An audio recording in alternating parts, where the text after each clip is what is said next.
Have you ever felt like time was slipping through your fingers, right in front of your eyes? You watch someone you love, someone you thought was unshakable, begin to change. Not in big, dramatic ways, but in small, almost invisible shifts.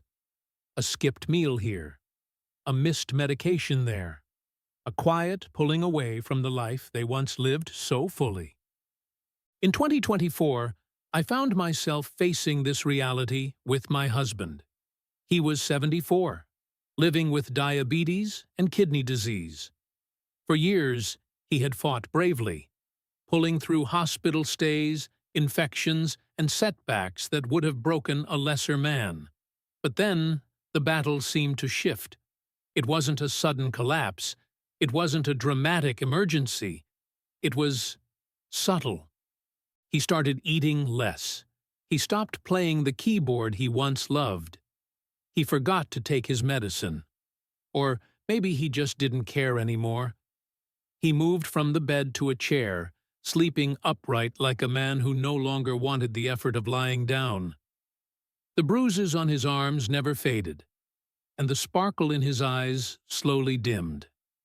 At first, I didn't recognize these signs for what they were.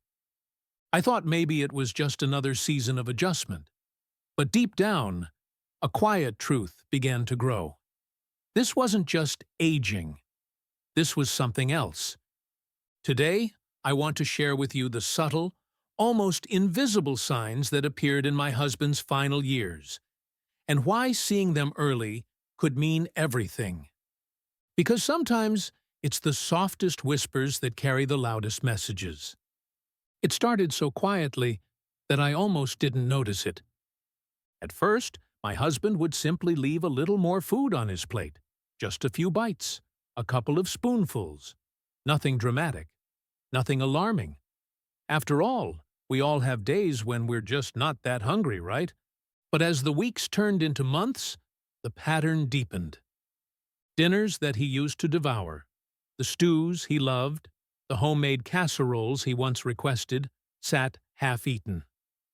I would find his plate pushed slightly aside, the fork resting like a quiet surrender. He still cooked for himself some evenings, out of old habit, but more often than not, it was a ritual rather than a meal. The joy of eating seemed to fade into a necessary routine he no longer cared much for. At first, I told myself it was the diabetes. Maybe he was just being cautious, managing his blood sugar better. Maybe it was the medication side effects. I clung to logical explanations because it felt safer than facing the possibility I didn't want to name. But deep down, I knew. This wasn't about willpower. This wasn't discipline. This was the body, his body, beginning to pull back from the world. Medical studies often say that weight loss in the elderly isn't just about metabolism slowing down. It's the body subtly preparing itself for the end. Appetite diminishes because the body no longer demands the same fuel. Taste fades. Hunger shrinks. Eating becomes less about nourishment and more about habit, until even that habit begins to disappear. When I hugged him, I could feel it. The sharpness of his bones beneath my hands, the way his shirts hung a little looser around his shoulders, the way he seemed to shrink, not just physically, but somehow in spirit, too. And yet, he never complained. He never said he was sick. He never admitted he was tired of fighting. Instead, he simply ate a little less, a little slower, until meals became more about sitting together than about the food itself. If you're noticing someone you love losing weight without trying, eating less without reason, don't brush it off. It's not just getting older. It could be the body's quiet signal that it's starting to prepare for its final chapter. A chapter that deserves all the gentleness, all the presence, and all the love you can possibly give. Because sometimes, the things they no longer say are the loudest truths of all. The next sign crept in even more silently than the first.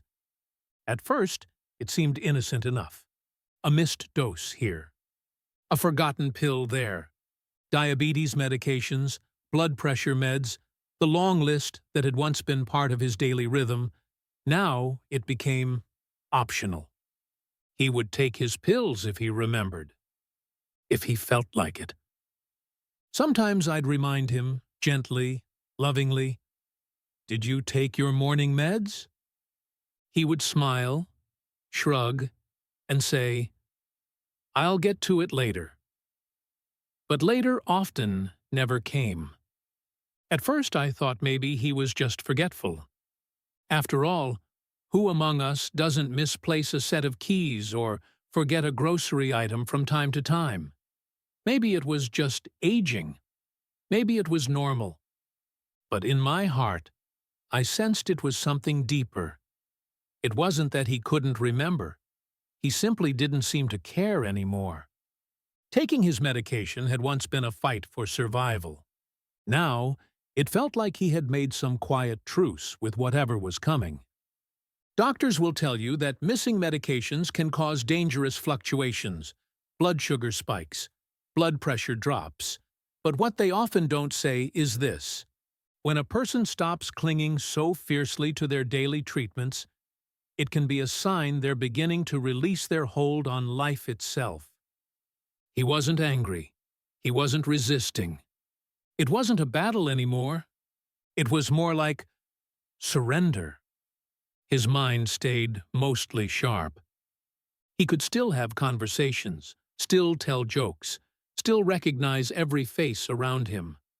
But there was a drift, a soft pulling away from the urgency of everyday responsibilities. He didn't plan ahead much. He didn't argue about dosages or refills.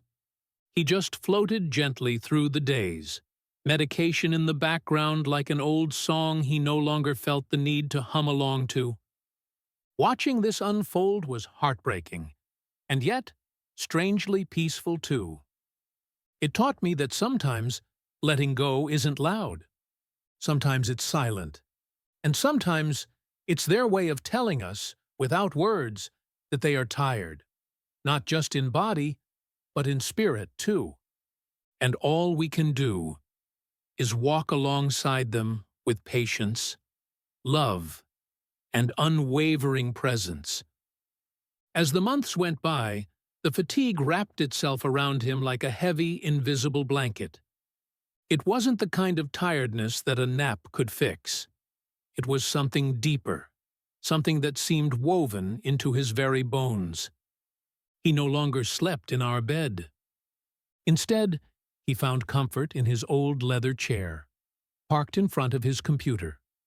He would sit there for hours, sometimes staring at the screen, sometimes just lost in thought, with the soft hum of the monitor lighting his face through the long nights. At first, I thought maybe it was just convenience. Maybe it was easier on his joints. But slowly, I realized it was more than that. The effort it took to climb into bed, to stretch out, to rearrange the covers, it became too much. The chair became his refuge, his cocoon. He still had energy for small things. He could heat up a meal. He could sit and talk to me for a while, although the conversations grew shorter. His words, once so lively and playful, became measured, sparse. There was no anger, no sadness, just distance. And then came the withdrawal from the things he loved most. His keyboard, the beautiful instrument that once filled our home with melodies of his own making, grew silent. He would glance at it sometimes, his fingers twitching unconsciously as if remembering the feel of the keys beneath them. But he never walked across the room to touch it again. It broke my heart in a way that words can't fully describe. Because when someone stops reaching for the things that once sparked their soul, it's not just fatigue of the body, it's fatigue of the spirit. He wasn't giving up because he was lazy or stubborn. He was slowly, quietly, saying goodbye to the parts of life that once demanded energy he no longer had to give. And through it all, I learned an important truth. Sometimes the people we love don't tell us when they're slipping away. They show us. In the quiet of a long night, in the empty music room, in the way they choose the chair over the bed. And in those moments, more than ever, they need us not to push, not to fix, but simply to sit with them, breathing the same air, walking the final miles together, in love. The bruises came next. At first, they were small, faint, like the kind you get from bumping into a table corner without noticing. But over time, they multiplied, purples and yellows blooming across his hands, his arms, sometimes even his legs. And the worst part? They didn't go away. Days passed, weeks passed. And still, those bruises clung stubbornly to his skin like silent witnesses of what was happening inside. I tried not to panic. Maybe his blood thinners were too strong. Maybe he was bumping into things more often. Maybe it was just part of aging skin becoming thinner, more fragile. That's what the logical part of me said. But another part, the part that had been slowly learning to listen, knew better. The body, when it's strong, heals. Bruises fade. Skin repairs itself. But when the healing slows, it's often because the body is conserving its last reserves of energy, focusing only on what it deems absolutely necessary. And sometimes, healing isn't on that list anymore. His hands, once so steady and sure, now trembled slightly when he reached for his coffee mug. The fingers that once danced across piano keys were now careful, hesitant, almost afraid of their own fragility. I remember one evening, sitting next to him, tracing the outline of a particularly dark bruise on the back of his hand with my thumb. He smiled at me, soft, tired, but still full of that old warmth, and simply said, "It doesn't hurt." And somehow, that made it even harder. It wasn't the physical pain that marked this stage. It was the silent acknowledgement that his body was no longer rebuilding itself the way it once did.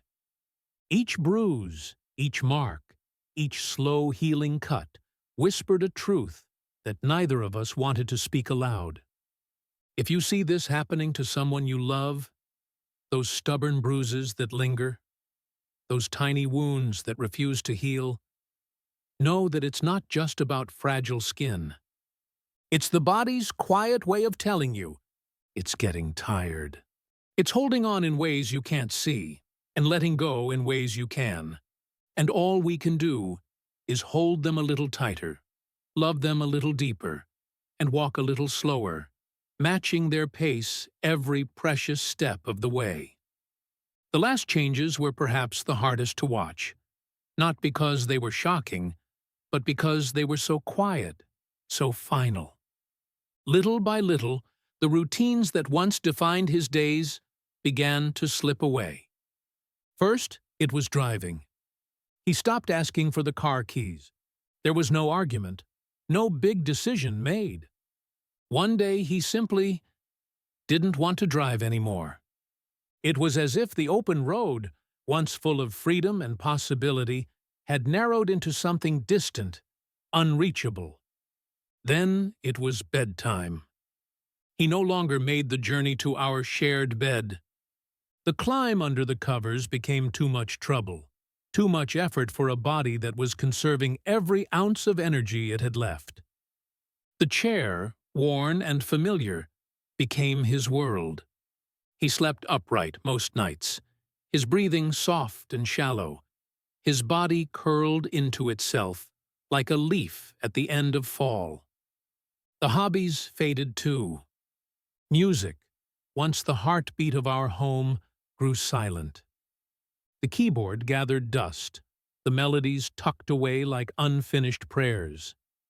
He spent more time just sitting, at his desk, in his chair, staring quietly at the computer screen, sometimes scrolling through old photos, sometimes doing nothing at all. And I realized it wasn't boredom, it wasn't depression, it was detachment. The world that had once demanded so much of him, the appointments, the chores, the busy schedules, no longer held him hostage. He had loosened his grip, step by gentle step, choosing instead the soft, slow drift into stillness. And yet, in that stillness, there was a kind of peace, a surrender not born of defeat, but of quiet acceptance. If you ever notice someone you love beginning to pull away from daily routines, giving up driving, skipping meals, choosing rest over engagement, don't rush to force them back into old habits. Sometimes what looks like withdrawal is actually their way of finding comfort, of preparing for the next part of their journey. They are not giving up. They are getting ready. And all we can do is honor that, walk beside them, and love them through it, with hands open, hearts steady, and patience deeper than the tides. Looking back now, I realize those small changes were never really small at all. They were signposts, quiet markers along a road that neither of us wanted to admit we were traveling. The skipped meals, the forgotten pills, the long nights spent in a worn chair instead of a warm bed, the silent keyboard collecting dust, the bruises that never fully healed. Each moment, each shift, was his way of preparing, not just his body, but his soul, for what was coming. And in witnessing it all, I learned something profound. The final chapter of life doesn't always arrive with sirens and flashing lights. Sometimes it comes softly, gently, with a slowing heartbeat and a fading melody. All we can do is be present. Love fiercely. Hold their hand without needing to fix anything. Walk beside them, even when the path grows quieter, narrower, softer. Because in the end, it's not about fighting the inevitable.